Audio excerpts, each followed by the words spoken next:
The Lord be with you. And with your spirit. A reading from the Holy Gospel according to Luke. Glory to you, Lord.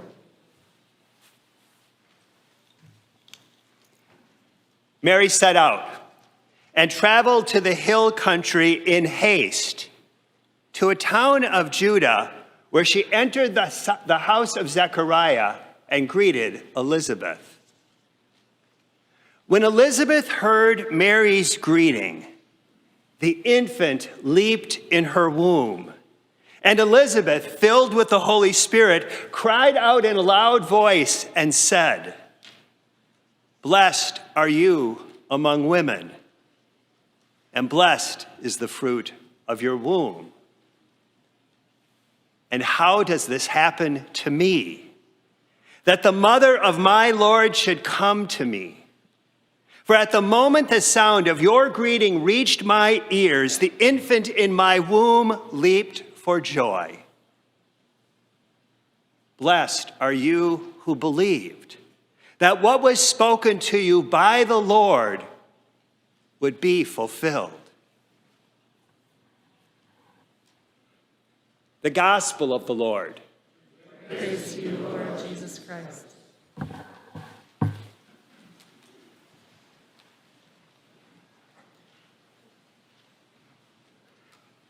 This is a gospel of hysteria.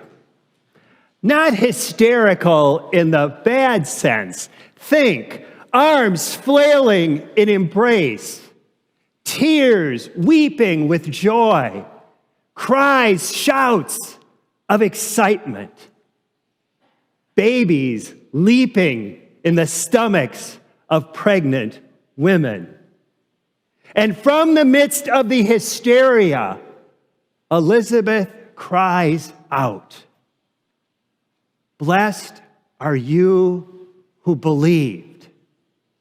Blessed are you who believed that what was spoken by the Lord would be fulfilled." And Elizabeth, if she were here with us today, I am confident she would cry out, "Blessed are you who believe. Blessed are you who believe, because what the Lord has spoken can be fulfilled by you. Blessed are you who believe that what the Lord has spoken, what the Lord has taught, what the Lord has commanded and encouraged and compelled will be realized in you, in me, in us." How will Christ come to birth in you this week? We who believe, how will we bring God to birth? This reading of Mary traveling in haste, as we anticipate other readings of travelers sometimes looking for shelter and being turned away and finding refuge in squalor, maybe at best, and then fleeing for their very lives, seeking refuge in a foreign land. As we anticipate these readings, it's a good time, I think, for us to kind of be reminded of those who will be coming into our community seeking refuge, and our ongoing discernment of how we as a parish might help to welcome them. For the last few months, a couple dozen or so parishioners have been meeting regularly to consider the status of refugees in our world and how we might respond to those coming into our community, really rather soon. Sally Schmidt has been part of that group, and she has some words to share with us today. Sally?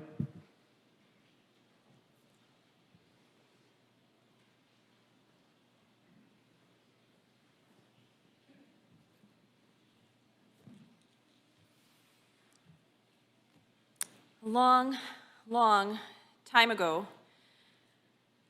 not long after what's described in today's gospel, a young couple showed up in town.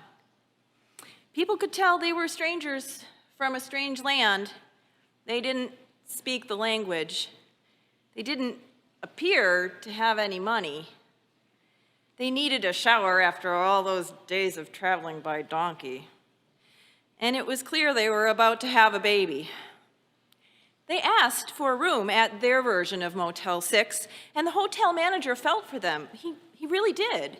But it was the busy season, and he was swamped, and he used up the pro bono budget for the year months ago, and he was short-staffed, and ultimately, there just wasn't a way to help them. He said he was sorry, and he turned them away. The parish council of the nearby church heard of their plight and thought there must be something that could be done. But then they wondered if there weren't enough people who already needed lodging, and helping this couple would only going to be more complicated. It was a busy time in the parish, just decorating and fundraising and practicing. There was just too much to take on yet another project. The council said they were sorry, but they just couldn't help at this time. Somehow, somewhere, the couple found shelter, not all that welcoming, really quite cold and damp, and the baby was born. And their struggle for safety and shelter and welcome had really just begun. Now jump ahead a few decades. A young preacher showed up at the home of some friends. 2 sisters were there, and one hurried to put on a batch of soup on the stove and fold the laundry and put clean sheets on the bed and toss some rolls in the oven to bake and give the guest bathroom a quick scrub because the kids always leave toothpaste stains in the sink. Oh, and she couldn't forget the good silverware from the storage cabinet downstairs. And all the while, her sister sat in the living room, hanging on that young preacher's every word, getting him a spot in the recliner and showing him how to put his feet up. Scurrying and stressed, she barked at the kids to get out from underfoot and burned her finger on the soup lid and stage whispered to her sister to get in here and help for gosh sake, or the dinner would burn and they'd have nothing to serve. But the young preacher stopped her in her tracks, took her by the shoulders, looked her straight in the eye, and he told her, respectfully, to please knock it off. He appreciated her efforts, but she was going to miss out on their real gift, their time together. If she spent it all stressy and huffy and task-oriented, he'd rather enjoy their company over a takeout pizza and get a chance to laugh and reminisce and hear their real stories, real stuff, like their sorrow at their brother's recent passing, or their anxiety about whether the 7-year-old would ever learn to read or they should take him to a specialist. And now, jump ahead even further to today, right here in 2021 in Wausau. Strangers have come to our midst, seeking shelter. They don't speak our language. They may not be able to pay for their hotel room in town, and their kids may need to see the specialists in our clinics and our schools. The question in front of us is, who will we be in this story? Who are we called to be? Or to recall what the people asked John in last Sunday's gospel, what should we do? You'd no doubt recognize echoes of stories you've heard before. Martha scurrying while Mary pays attention, Mary and Joseph seeking refuge and being turned away, and ultimately fleeing in fear.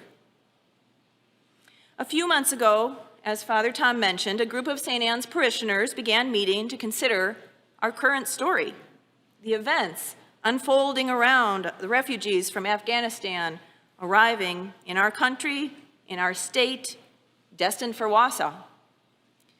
We asked ourselves some fundamental questions.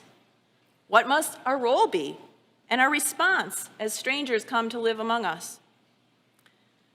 Ultimately, we decided that we know what to do. We realize that welcoming refugees is a privilege, a necessity, an occasion for kindness to overpower fear, an opportunity to broaden our horizons and our understanding. In fact, we realized we are only doing what we hope someone else might do if the tables were turned. So we now come to you as the St. Anne's Welcomes Refugees Committee, and we ask all of you, all of us, two things. Number one, when you hear people's anxiety and fear and anger, can you respond with compassion and love? And number two, when you hear the Refugee Welcome Committee bring the needs of the refugee families to this parish, can you keep your minds and hearts open and respond generously? We could always be legitimately too busy with our own good, worthy work. We could be too busy with our own volunteering and running kids to practice and juggling all the things that modern life requires us to juggle. We could even be so busy collecting canned goods to donate that we forget to stop and truly welcome and get to know and befriend the new friends entering our midst, who will be joining and widening and, yes, changing our community. There is much to contemplate this Advent, not the least of which is, what will we do? Who will we be? Who are we called to be?